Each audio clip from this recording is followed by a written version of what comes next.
guys. Today is August 29. Alas 4 ng madaling araw.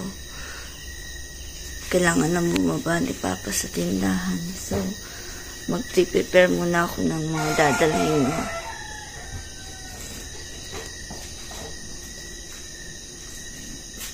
Yung mga bata tulog pa. Wait mo na siya.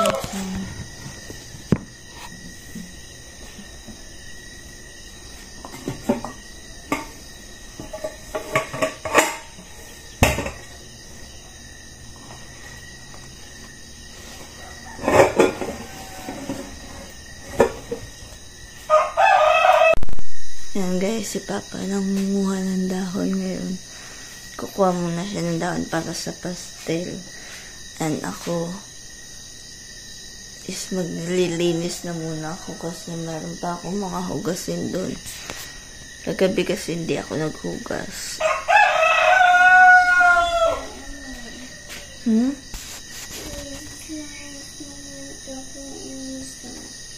Unya, pag gising na kasi si Hope guys. Nagising siya. Tapos alas 4 pa. Patutulugin ko na muna to.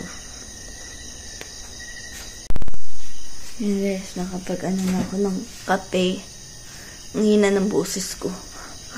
Nakapag-ano na ako ng kape, guys. Nakapag-timpla na ako. Inihintay ko na lang na umalis si Papa. Ayan, nakakuha na siya ng mga dadalhin niya para sa tindahan. Kasi nga, magbabalubakwa na kami. And then, mag-iisaw din kami, guys. And i-update ko na lang kayo mamaya pag paalis na kami kasi palowbat na din yung cellphone ko guys. And then tawag nito, kailangan natin magmadaling kumilos. Kailangan wala muna tayong mga extracurricular na mga trabaho. Yan, mamaya na lang ulit guys. Update ko kayo mamaya. Okay guys, so yan, 6 na, nakaligo na ako, nakapaglagay na ako ng tubig sa banyo, and yan, nakapag-load na tayo ng lakas ng tubig guys. Yan o, nakapag-load na din pala ako ng isang labahan, so mamaya ako na yan babanlawan, yan. And magpapakain ako ng mga manok muna. And then, paliliguan ko na si Hope. Si Faith, hindi ko pa ginigising para hindi tayo mangarag kasi pag nagising yun, patay tayo. Hindi tayo makakakilos ng mabilis. So, pagkatapos kong pakainin yung mga manok, pagkatapos kong pakainin, paliliguan ko na si Hope, then pakakainin ko. So, guys, kumakain na si Hope. Naliguan ko na siya. So, mamaya-maya ako nagigisingin si Pet. Yun siya eh. Ilo-load ko na muna yung ibang labahan para mamaya magbabanlaw na lang tayo. Sige, si Hope kumakain. And yan. Labas muna tayo guys. Kasi tatanggalin ko na muna yung mga na-load ko na labahin para mamaya iba na naman. So, wala tayong labahin. Hi guys, time check. Exact 7 na. 7 na ng umaga. Naliguan ko na yung mga bata.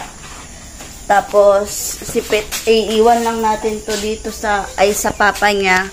And yun, didiretso na kami ni Hope sa tindahan. And then, so on and so forth na.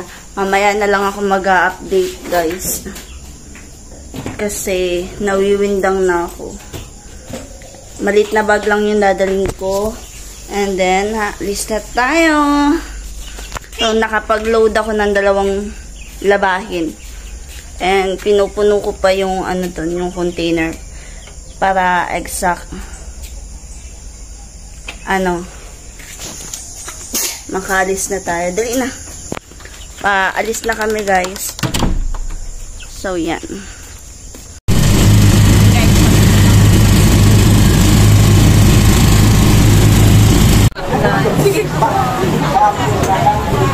Hope.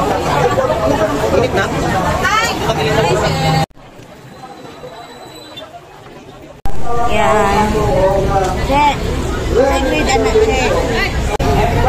Maghahanap pa kami ng ano niya, ng room niya. May announcement pa kasi. Hanapan na ng ano, ng room. So maghahanap tayo ng room ni Hope. Yan. Hindi tayo naka-uniform guys kasi hindi natuyo yung uniform niya. Bukas na lang. Ayan. Tara, hanap tayo. Ito.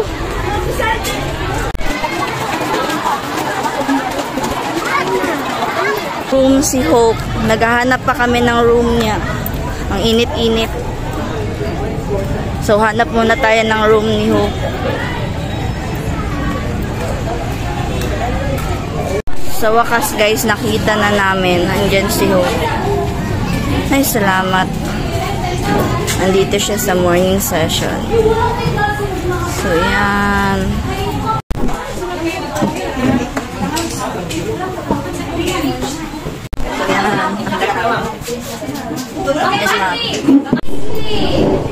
Okay, sleep. Come here.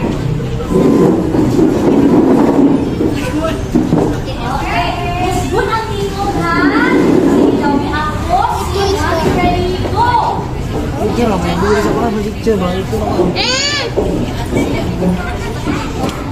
Yeah! Parang baka! Thank you, Hope!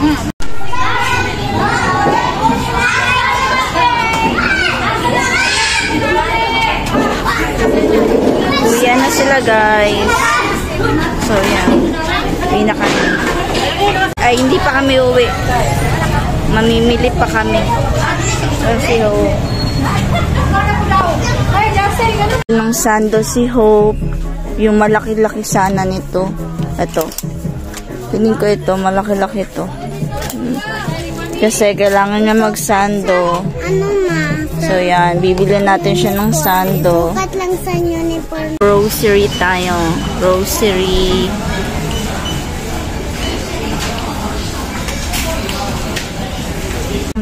And then, si Papa tsaka si Hope umuwi muna ng bahay. Yung mga pinamili ko, dinala nila. And then, bukas, wala tayong pasok. Yehey! Makakapag-rest ako. Magre-rest ako bukas sa bahay. Hindi muna ako, hindi ako magigising ng maaga. Makakapag-rest ako, guys, as in. Para kasi akong na-werla. Tapos pupunta na lang ako dito sa tindahan bukas ng ng mga hapon na, ganun. So, rest tayo bukas, guys. Ayan si Pet. Oh. Ayan na yung mga pinamili ko. Then, nag-stock tayo ng maraming Coke kasi mawawala na naman daw yung Coke. So, yan. Magpapahinga na muna ako, guys, kasi naboborlogs ako. Mama!